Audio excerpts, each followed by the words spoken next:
Hello guys, আসসালামু আলাইকুম। কেমন আছেন আপনারা? আশা করি ভালো আছেন। আলহামদুলিল্লাহ, আমিও ভালো আছি। অনেক দিন পর আবার ছোট একটি ব্লগ নিয়ে আপনাদের সামনে এসে হাজির হলাম। আশা করি ব্লগটি সবাই দেখবেন। এই যে কদিন যাবত তো টানা বৃষ্টি, সব কিছুই তো রান্না বান্না করছি, কিন্তু সব রান্না আল্লাহ জানি খাবার একদমই হয়ে গেছে, যার কারণে আজকে একটু বিরিয়ানি রান্না করতেছি খুবই অল্প পরিমাণে। ছেলে স্কুলে গেছে, তাড়াহুড়া করতেছি, আসার সময় হয়ে গেছে প্রায়। আর এদিকে একটু বাপের বাসায় যাব।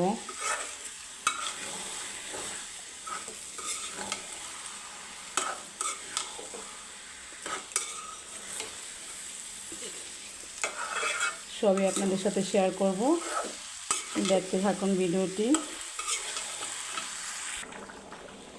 এই তো পানি দিয়ে দিলাম। আমার ভিডিওতে কথা বলতে একটু দেরি হয়েছে, কারণ আমার মুখে চাল ছিল। আমি যখন পোলাও বা এই বিরিয়ানি রান্না করতে আসি, তখন এই পোলার চালটা আমার খেতে অনেক ভাল লাগে, একটু বেশি মুচমুচে, তো এই জন্য আমার মুখে রাখতে ভাল লাগে। আর খাইতেও ভাল লাগে আর কি, যার কারণে কথা বলতে পারিনি, শুরুতেই একটু লেট হয়েছে কথা বলতে। যাই হোক, এই যে দেখেন আমার পাইকারি চুলা, এটার মধ্যে কিন্তু আমি এখন প্রতিদিনই রান্না করি। আজকে একটু রান্না কম ছিল, এই জন্য এই যে এটা লেপে দিয়েছি, কালকে থেকে আবার রান্না করব। সিমেন্ট মাটি দিয়ে লেপছি। আমি কিন্তু অত সুন্দর করে লেপতে পারি না, তারপর সুন্দর হয় নাই, কেউ খারাপ মন্তব্য করবেন না। আর বিশেষ একটাই হলো, দেখেন এর আগে আপনাদের দেখাইছি আগের ভিডিওতে যে আমার ধুন্দুল গাছে কি বড় বড় ধুন্দুল হয়েছে, এক হাত পরিমাণ এক একটা ধুন্দুল হয়েছে, কিন্তু অতিবৃষ্টির কারণে দেখেন আমার ধুন্দুল গাছটা মরে গেছে। এত ফুল আসছে, এত জালি আসছে, অনেক ছোট ছোট ধুন্দুল আছে, কিন্তু সেই ধুন্দুলগুলো সব নষ্ট হয়ে গেছে আর গাছটা মরে গেছে। অতিবৃষ্টির কারণে আমার কি কি ক্ষতি হইল দেখছেন। এই যে সব গাছ টাছ মানে অন্যরকম হয়ে গেছে, এই যে পুঁই গাছ টুই গাছ এগুলো নষ্ট হয়ে যাইতেছে।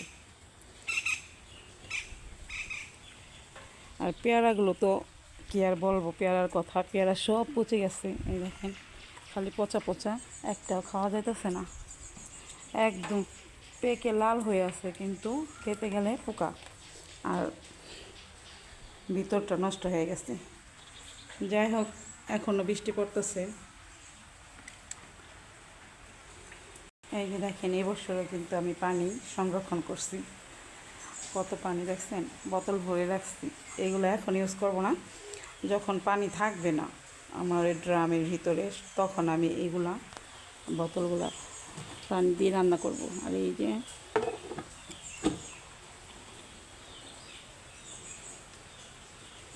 যাদের মানে বৃষ্টির পানি সংরক্ষণ করার ইচ্ছা আছে, তারা এইভাবে রাখতে পারেন।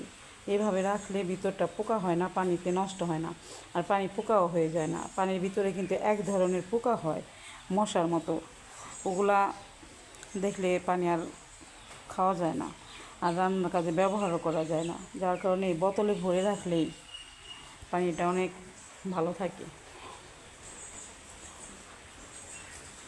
এই যে পরিমাণ বৃষ্টি,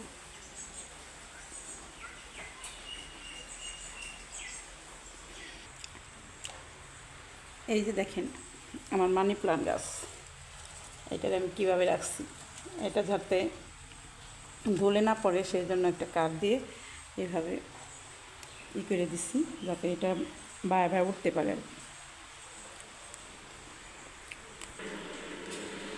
এদিকে এই যে আমার বিরিয়ানিটা হয়ে গেছে, মনে হয় অনেক জাল হয়েছে, দেখি একটু, বিসমিল্লাহ। হ্যাঁ, একটু জাল হয়েছে, আমার ছেলে খেতে পারবে কিনা জানি না।